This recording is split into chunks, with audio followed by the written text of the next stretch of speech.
I honestly never thought I'd be sitting here, typing this out for thousands of strangers to see, but I have to know. Was I the monster for destroying my mother's reputation to get my life back? Or was I just a daughter finally breaking a glass cage?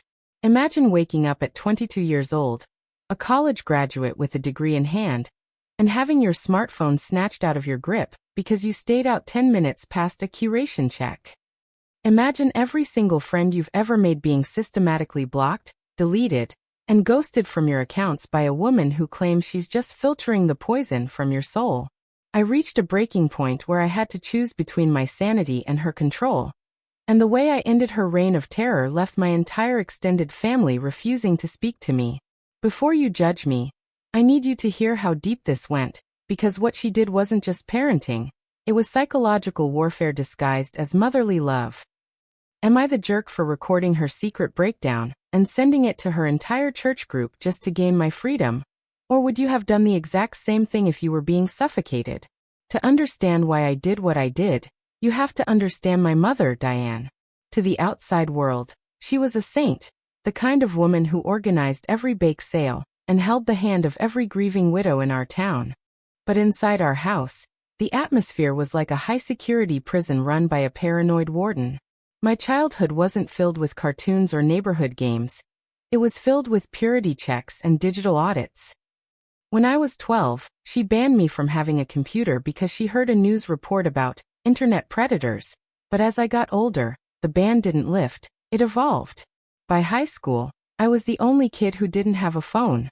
I had to use the school library for assignments, and she would wait in the parking lot exactly 5 minutes after the bell rang. If I was late, she'd walk into the school and loudly ask the office why they were endangering her child by keeping me late. It was humiliating, but I told myself it was just because she cared. I thought that once I went to college, things would change, but that's when the real nightmare began. She refused to let me move into a dorm, insisting that the moral decay of campus life would ruin my future. She paid for my tuition, which she used as the ultimate leash.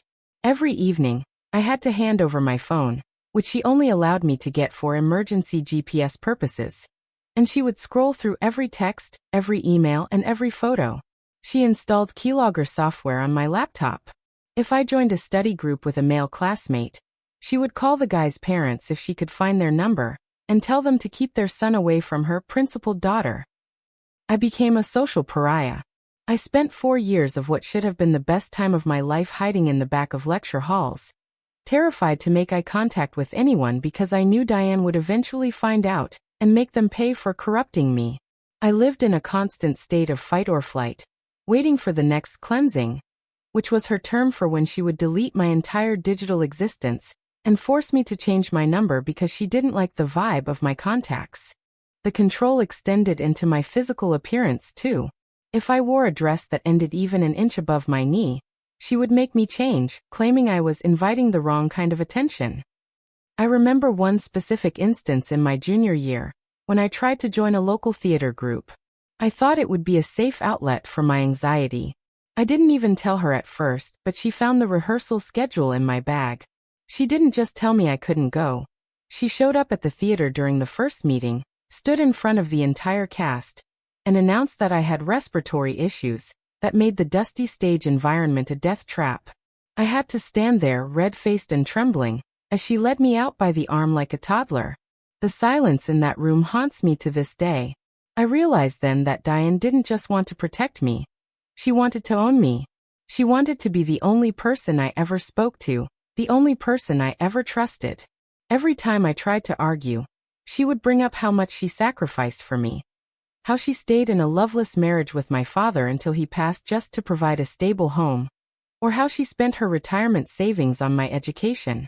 She turned her love into a debt I could never repay. And the interest on that debt was my total submission. This financial abuse was subtle but effective. She would show me spreadsheets of every penny she'd spent on my upbringing, from my first pair of shoes to my college textbooks, reminding me that I was invested in, and therefore had to provide a return on that investment in the form of absolute moral perfection. She even monitored my food intake, claiming that excessive sugar leads to a wandering mind, which was just another way to ensure I had no energy to fight back. I spent years feeling like a ghost in my own skin, watching other girls my age go on dates, travel, and make mistakes while I was curated like a museum exhibit. The breaking point happened 3 months ago. I had landed a remote internship with a marketing firm, a job that required me to have a LinkedIn profile and be active on social media to track trends. It was my ticket out, my way to save enough money to finally move 3 states away. I kept it a secret for weeks, using a burner phone I'd hidden inside an old hollowed-out textbook. I felt like a spy in my own home. For the first time, I felt like a real person. I was talking to colleagues, learning about the world, and even started a small private Instagram where I posted pictures of the sky or my coffee. Simple things that felt like rebellion. I would wait until she was asleep at 10 p.m., then crawl under my covers with the burner phone, my heart racing every time the floorboards creaked. I was finally making connections. I had a mentor who told me I had a bright future, a phrase I had never heard in Diane's house. But Diane has a sixth sense for independence. One Tuesday afternoon, while I was in the shower, she did a sweep of my room. She found the burner phone.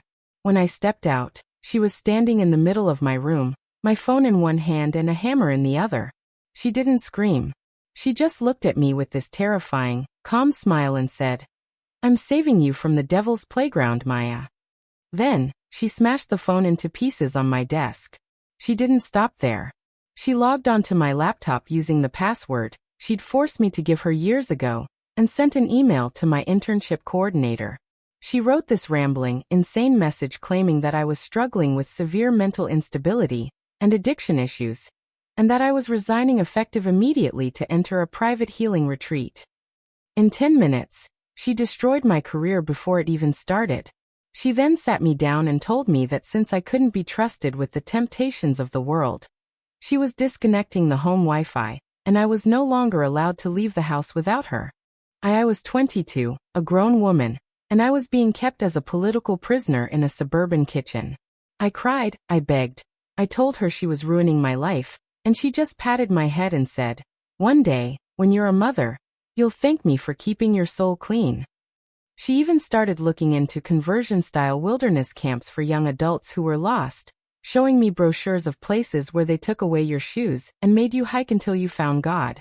I was terrified. I realized that if I didn't act now, I would wake up at 40 still living in this bedroom, asking permission to use the bathroom. I spent that first week of isolation in a state of catatonic shock. I watched her through the kitchen window as she watered her petunias and chatted with the neighbors, her face a mask of serene kindness. It made me nauseous to see how easily she could pivot from destroying my life to discussing the weather. She had even taken the power cords to my computer and hidden them in her car. Every morning, she would bring me a cup of tea and a Bible, telling me we were going to restart our journey together. I started to realize that Diane didn't just want me to be good. She wanted me to be her. She wanted a version of herself that didn't have the scars of her own past, and she was willing to lobotomize my future to get it. That was the moment something inside me finally snapped. The sadness turned into a cold, hard knot of rage. I realized that as long as Diane was seen as the perfect, protective mother by the community, I would always be the troubled daughter she was so bravely saving. I needed people to see the woman who smashed phones with hammers and sabotaged her daughter's career. So for the next 2 weeks, I played the part of the perfect, repentant child. I apologized, I helped her with her church bake sales, and I acted like I had seen the light. I even volunteered to lead a youth prayer circle, which made her beam with pride.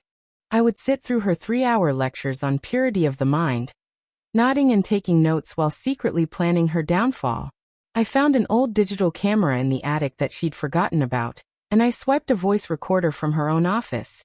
Ironically, one she used to record her reflections for her Sunday school lessons. I waited for her to lose it. I knew her patterns. All I had to do was push one tiny button of defiance to let the beast out. I practiced my lines, making sure I could stay calm while she became the monster I knew lived beneath the surface. I was tired of being the only one who saw the cracks in the saint's armor. So here is where I am right now, and I really need you to pause and think about this. I had a choice. I could keep quiet and hope she'd eventually let me go, or I could expose her to the only people whose opinions she actually cared about. her social circle, and the church board. I was about to set a fire that would burn down our entire family dynamic. If you were sitting in that silent house, knowing your mother had just told your boss you were an addict, would you go nuclear? Drop a comment right now and tell me if I'm being ungrateful, or if this was total self-defense, because what happens next is something I can never take back. Seriously, pause the video. Tell me if I'm crossing a line by recording a mother in her own home, or if she crossed the line first when she shredded my future. I decided to go nuclear. One evening, while she was preparing a wholesome dinner, I sat at the table and calmly told her that I had applied for a new job in another city, and that I was leaving in 2 days. I told her I'd already signed a lease and that no amount of prayer or cleansing would stop me. The mask didn't just slip, it shattered. Diane went into a full-blown, hysterical meltdown. She started screaming that I was an ungrateful brat, that I was whoring myself out to the world. And then she grabbed a kitchen knife, not to hurt me, but to start hacking at my clothes in the laundry basket, screaming that if I wanted to leave, I'd leave with nothing.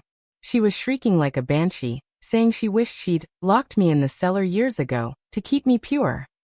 She called me every name in the book, her face turning a deep, bruised purple as she threw plates across the kitchen. "You are my property," she screamed. "I made you and I can break you." I stood there, perfectly still, recording every second of the vitriol, the threats, and the sound of her destroying my property. I even managed to capture the moment she slapped me across the face for looking at her with those arrogant eyes. It was the first time she had ever hit me, and in a sick way, I was almost glad, because now I had proof of the physical abuse too. She then went into the living room and started tearing down my graduation photos, screaming that I didn't deserve a degree because I lacked moral fiber. The sheer level of hatred in her voice was staggering. It wasn't the voice of a mother. It was the voice of a captor who had just realized the cage door was unlocked. She spent the next 3 hours pacing the hallway outside my room, whispering through the door about how I would rot in the gutter, and how she would make sure no one in this town ever looked at me again. The next morning, while she was at her prayer group, I used the neighbor's Wi-Fi. I didn't just send the recording to her friends. I created a public post on the town's Facebook group and the church's community page. I uploaded the audio of her screaming, the photos of the smashed burner phone, and a screenshot of the email she sent my boss. I tagged the church, her sister, and all the mom group leaders who thought she was a saint. I titled it "The Price of Protection." I also sent the files directly to the head of the church board, the man who always praised Diane for her godly parenting. Within an hour, my phone, the one I'd borrowed, was blowing up. Her friends were horrified. The church pastor called her house. People who had looked up to her for years were now hearing her scream that she wished she'd broken my spirit sooner. The image of the perfect Diane was gone, replaced by the reality of a woman who was mentally and physically abusing her adult daughter. The local comments section was a battlefield. Some people were in disbelief, claiming I must have used AI to fake the voice, while others, mostly people who had worked with her on committees, started sharing their own stories of her intense and manipulative behavior. One woman even posted about how my mom had once tried to get her daughter fired from a summer job because the girl wore a bikini at the public pool. The dam had finally broken. When she got home and realized what happened, she didn't scream this time. She collapsed. She saw the notification on her own phone, messages from people telling her they were praying for her soul, and that she needed professional help. She realized that the social media she hated so much had been the very thing that stripped her of her power. She tried to tell my relatives I had edited the audio, that I had provoked her, but you can't edit the sound of plates smashing and a mother calling her child a whore. My aunt, who had always suspected things were a bit intense but never intervened, actually came over and picked me up that night. She saw the red mark on my face and finally understood. For the first time in 22 years, I slept in a room that wasn't monitored by a camera or a keylogger. The fallout was massive. My mother was asked to step down from all her church committees. She became the subject of the very town gossip she used to participate in. My brother, who had moved away years ago and checked out of the family, called me and told me I was vicious for airing family business in public. He said I had ruined her life. But my question to him was simple. What about the life she ruined of mine? My extended family on her side has officially disowned me, calling me a traitor. They say that no matter what she did, she was my mother and deserved private correction. Not public humiliation. But private correction had never worked. I had tried talking. I had tried therapy. I had tried obeying. None of it stopped her from smashing my property and lying to my employers. I realized that the only way to escape a cult of personality is to destroy the personality. In the weeks that followed, I had to deal with the legalities of getting my things back. I had to go to the house with a police escort just to get my birth certificate and my remaining clothes. Seeing her standing on the porch, looking small and defeated, almost made me feel bad, until I saw her clutching her hammer. She still didn't think she did anything wrong.